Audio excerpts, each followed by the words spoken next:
আপনি একটা জিনিস খেয়াল করবেন যে সকালে আমরা যে পরিমাণ মোটিভেটেড থাকি, দিন যত গড়ায় আস্তে আস্তে সেই মোটিভেশনটা কমতে থাকে। আমাদের প্রতিদিনের উইল পাওয়ার বা ইচ্ছা শক্তি যে লিমিটেড, এই জিনিসটা কি আপনারা জানেন?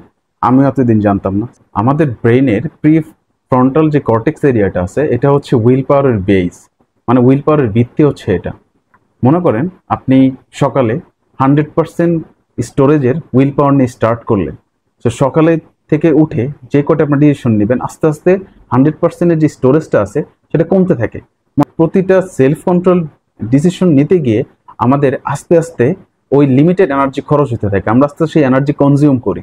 আরেকটা জিনিস, will power mainly glucose base energy খরচ করে। সো গ্লুকোজ বেস এনার্জি আসলে কি?